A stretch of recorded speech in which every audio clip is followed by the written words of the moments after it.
இயேசுவின் ரத்தம் ஜெயம். Praise the Lord my dear brothers and sisters. இந்த நாள்லயும் ஆவியானவர் உணர்த்தின காரியம், உப்பாய் இருக்கிறோமா? ஆவியானவர் உணர்த்தின வசனம் மத்தேயு எழுதின சுவிசேஷம் அதிகாரம் 5 வசனம் 13. நீங்கள் பூமிக்கு உப்பாய் இருக்கிறீர்கள். உப்பானது சாரமற்று போனால் எதினால் சாரமாக்கப்படும்? வெளியே கொட்டப்படுவதற்கும் மனுஷரால் மிதிக்கப்படுவதற்குமே ஒழிய வேறொன்றுக்கும் உதவாது. Ye are the salt of the earth. But if the salt have lost its savor, wherewith shall it be salted? It is thenceforth good for nothing, but to be cast out and to be trodden under foot of men. Matthew chapter 5 verse 13. என கண்மானவர்களே, இந்த இடத்திலே வசனம் சொல்லுகிறது, இயேசு கிறிஸ்து சொல்லுகிறார், நீங்கள் பூமிக்கு உப்பா இருக்கிறீர்கள்.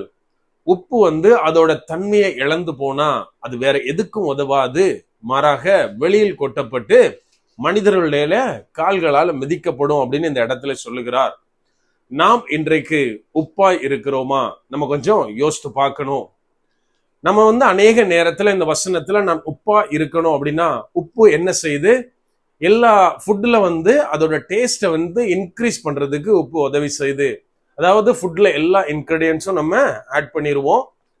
அதை வித்தவுட் சால்ட் நம்ம டேஸ்ட் பண்ணா அதோட டேஸ்டே நம்மளுக்கு தெரியாது, ரொம்ப சாப்பிட முடியாம ஆயிடும், அந்த மாதிரி இருக்கும்.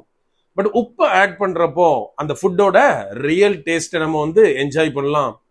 இதே மாதிரி தான் ஒருத்தருடைய வாழ்க்கையில எல்லா காரியம் இருந்தாலும், நான் விசுவாசியா இருக்கலாம், ஊழியம் செய்கிறவரா இருக்கலாம், யாரா இருந்தாலும் நான் இயேசு கிறிஸ்துடைய பிள்ளையாக அவர்களுடைய வாழ்க்கையில சில காரியங்களை, அவர்களுக்கு எதெல்லாம் குறைவுபடுதோ அந்த ஆசீர்வாதங்களை பேசும்போது அவருடைய வாழ்க்கை நல்ல விதமாக, எப்படி உப்பு சேர்க்கப்பட்ட ஒரு உணவானது நல்ல டேஸ்டா இருக்கோ அதே மாதிரி மாறி போகும் அப்படின்னு நம்ம அநேக நேரம் நாம நினைக்கிறோம்.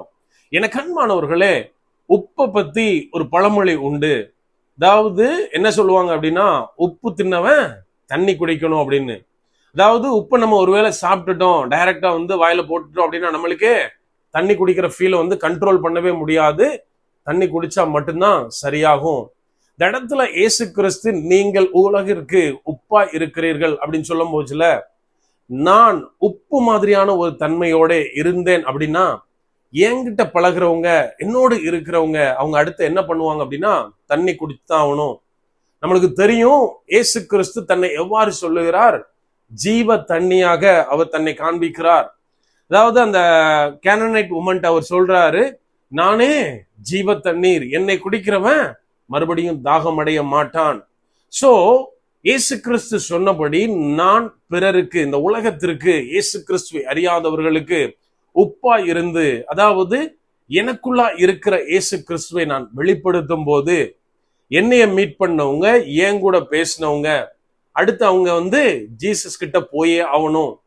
உப்பு தின்னா தண்ணி குடிச்சே ஆகணும். இதை போல நான் என்னுக்குள்ளே இருக்கிற இயேசுவை, எனக்குள்ளா இருக்கிற தேவனுடைய அன்பை பிறருக்கு வெளிப்படுத்தும் போது அவங்க போற இடம் நெக்ஸ்ட் இயேசு கிறிஸ்து தான். இதைத்தான் இந்த இடத்துல சொல்லுகிறார், நீங்கள் உலகத்திற்கு உப்பா இருக்கிறீர்கள். என கண்மானவர்களே, அதுல தெளிவா சொல்லப்பட்டுள்ளது, உப்பு அதனுடைய தன்மையை இழந்து போனா வேற எதுக்கு யூஸ் ஆகாது. அப்படியானால் நம்முடைய நிலைமையை கொஞ்சம் யோசித்து பார்க்கணும். இயேசு கிறிஸ்துவை பிரதிபலிக்கிறதை, இயேசுவின் அன்பை பிறருக்கு தெரிவிக்கிற இந்த காரியத்தை நான் ஒருவேளை இழந்து போனால் நான் எதுக்கு யூஸ் ஆவேன்? எதுக்குமே யூஸ் ஆக மாட்டேன். அதைத்தான் இந்த வசனம் தெளிவாக சொல்லுகிறது. அது வெளியில் கொட்டப்பட்டு கால்களாலே மிதிக்கப்படும். நம்முடைய நிலைமையை கொஞ்சம் யோசித்து பார்க்கணும்.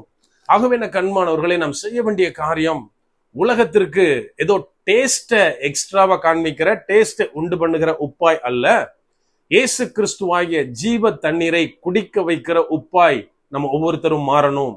அப்படியே கண்களை மூடுவோமா? அன்பான ஆண்டவரே, இந்த நேரத்திலே அப்பா உம்மை நோக்கி பார்க்கிறோம்.